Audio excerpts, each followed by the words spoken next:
இயேசு உங்களை நேசிக்கிறார். பிரியமானவர்களே, இந்த நாளில் ஆண்டவர் நம்மளோடு பேசும்படியாய் வேதத்திலிருந்து 2 வசனங்களை கூட வாசித்து ஆண்டவர் நம்மளோடு பேசுகிற காரியத்தை பார்ப்போம். அது எரேமியா தீர்க்கதரிசியின் புஸ்தகம் 31வது அதிகாரம் 35வது வசனம் 36வது வசனம் இப்படியாக சொல்லுகிறது: சூரியனை பகல் வெளிச்சத்துக்காகவும் சந்திர நட்சத்திர நியமங்களை ரா வெளிச்சத்துக்காகவும் கட்டளையிட்டவரும்,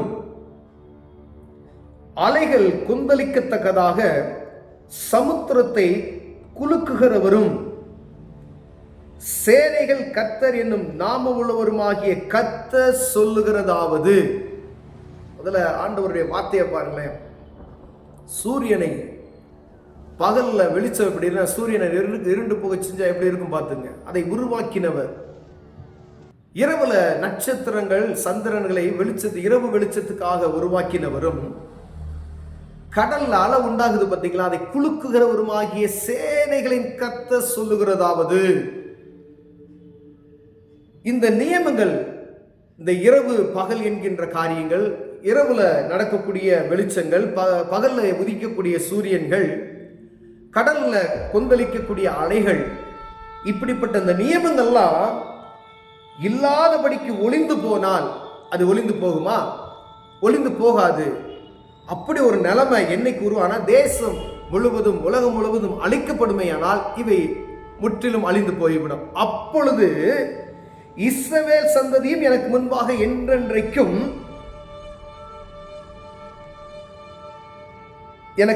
என்றென்றைக்கும் ஒரு ஜாதியா இராதபடிக்கு அற்றுப்போகும் என்று கர்த்தர் சொல்லுகிறார். ஆண்டவர் படைத்த இந்த நியமங்கள், அலைகள் எழும்பாது, சூரியன் ஒளி கொடுக்காது, இரவுல சந்திர நட்சத்திரங்கள் வெளிச்சத்தை கொடுக்காது. இப்படிப்பட்டதான காரியத்தை உருவாக்கினவர் சொல்லுகிறார். இந்த நியமங்கள் ரெகுலரா நடந்து கொண்டிருக்கிற ஒரு நியமங்கள் இல்லாமல் போனா அப்ப இஸ்ரவேல் ஜாதி கூடிய ஒரு இனமே இல்லைன்னு சொல்லி அப்ப நீ புரிந்து கொள்ளுவ. ஏன் அப்படின்னா, கர்த்தருடைய பிள்ளைகளை அவ்வளவு நேசிக்கிறார். பிரியமானவர்களே, இஸ்ரவேலை ஆண்டவர் பேர் சொல்லி அழைக்கிறார். உலகத்தில் இருக்கிற எல்லா மக்களும் அண்ணன், தம்பி, அக்கா, தங்கச்சி, அதுதான் உறவு. ஏன்னா நோவா பேழையிலிருந்து ஆண்டவர் ஒரு குறிப்பிட்ட அந்த 8 பேரை எடுத்து வருகிறார். அதிலிருந்து பரிசுத்த ஜனம் எனப்பட்ட ஆபிரகாமை அழைத்து அதிலிருந்து ஆண்டவர் ஒரு பரிசுத்த அவரை ஆராதிக்கும்படியே பிரித்தெடுக்கிறார். எல்லாரும் ஒண்ணுதான். அவர்களுக்கு நியமிக்கப்பட்ட ஆராதனையை செய்து கொண்டு வருகிறார்கள். ஆனால் படைத்தவரை விட்டுவிட்டு அவர்களுக்கு என்ற நியமங்களை உண்டு பண்ணி கொண்டார்கள். என்னை ஆராதிக்கும்படியாய் பரிசுத்த ஒரு சனக்கூட்டத்தை உருவாக்குவேன் என்று சொல்லி ஆபிரகாமின் நிமித்தமாய் இந்த இஸ்ரவேல் எனப்பட்ட ஒரு ஜனத்தை நமக்கு அழைத்து கொண்டு வருகிறதை நாம் பார்க்க முடியாது. இன்னைக்கு விசுவாசத்தின் நிமித்தம் ஆபிரகாமினுடைய சன்னதிகள் என்று சொல்லிக்கொண்டு நம்ம பேசிக்கொண்டு இருக்கிறோமே, இதுவே அவருடைய பிள்ளைகள், இஸ்ரவேலின் சன்னதிகள். அப்படின்னா நம்ம ஆண்டவர் சொல்றார் பாருங்க, வானத்தையும் பூமியும் உண்டாக்கினவர், சமுத்திரத்தை உண்டாக்கினவர், சந்திர நட்சத்திர சூரியனை உருவாக்கினவர் சொல்லுகிறார். இவையெல்லாம் ஒளிஞ்சு போனாதான் நீ ஒளிஞ்சு போவ. உன்னை தொடுவதற்கு ஒருவனுக்கு அதிகாரம் கொடுக்கப்படவில்லை.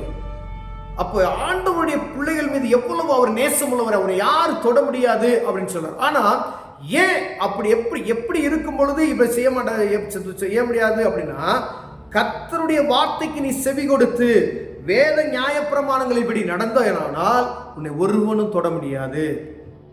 பழைய ஏற்பாட்டின் கால புத்தகத்தில் பூரா நீங்கள் வாதியாகமத்திலிருந்து நம்ம இஸ்ரவேல் ஜனக்கூட்டம் எகிப்திலிருந்து வரும்பொழுது வழியில் நடக்கப்பட்ட யுத்தங்கள் எல்லாம் யுத்தம் பண்ணி தான் கானான் தேசத்துக்குள்ள உள்ள நுழையிறாங்க. எப்பெல்லாம் முறுமுறுக்கிறாங்களோ, எப்பெல்லாம் ஆண்டவருக்கு விரோதமாய் செய்கிறாங்களோ, எப்பெல்லாம் ஆண்டவருக்கு கோபம் பட்டுகிறார்களோ, அப்பெல்லாம் என்ன செய்வாங்க? பாதிக்கப்பட்டு விடுவார்கள். எப்ப தேவ சமூகத்தில் போய் அழுது கதறுகிறார்களோ, ஆண்டவர் மனம் இறங்குவார், ஒரு ரட்சகனை ஏற்படுத்துவார், ஒரு பெரிய ஒரு அற்புதத்தை நடத்தி கொடுப்பார். அமெரிக்கா இருக்கும் 40 வருஷம் 50. எப்ப ஆண்டவரை விட்டு அவர்கள் பின் செல்கிறார்களோ அப்ப ஆண்டவருடைய கோபாக்கின வரும். ஏன் அப்படின்னா, தப்பு செய்யற அப்படின்னு சொல்லி ஒரு அடியை கொடுப்பார். தப்பு செஞ்சுக்கிட்டே இருக்கிற ஒரு மனுஷன், ஒரு பையன் இருக்கான், தப்பு செய்யறான், அடிக்கிறோம், ஓகே, அது கண்டிச்சு எப்படியாவது திருந்துருவ அப்படின்னு நம்ம சொல்லி கொடுத்துட்டு இருக்கிறோம். மொத்தமா அவனை என்ன செய்ய மாட்டோம்? கொன்று போட மாட்டோம். எப்படியாவது திருந்துருவான்.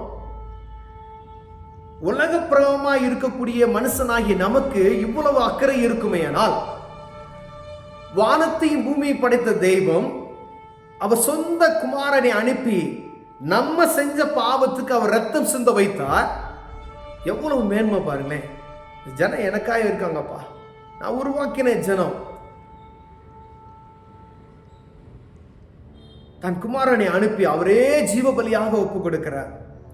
அவர் சொல்றாரு, அலை ஒளிஞ்சு போகுமா, கடலுடைய கொந்தளிப்பு நின்று போகுமா, சூரியன் மறைந்து போகுமா, நட்சத்திர சந்திரங்கள் அழிந்து போகுமா, இந்த நியமங்கள் எப்ப அழியுமோ அப்பதான் நீ அழிவ.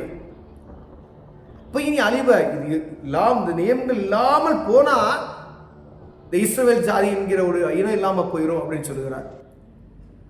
அப்ப ஆண்டவருடைய வார்த்தைக்கு செவி கொடுத்து அவர் சத்தத்துக்கு கீழ்ப்படிந்து அவர் விருப்பத்துக்கு நாம் நடப்போமே ஆனால் எந்த ஒரு மனிதனும் நம்மை தொட முடியாத பெரிய. ஏன்னா நம்மை சுத்தி தூதர்கள் நம்மை காக்குவதற்கு வைத்திருக்கிறார்.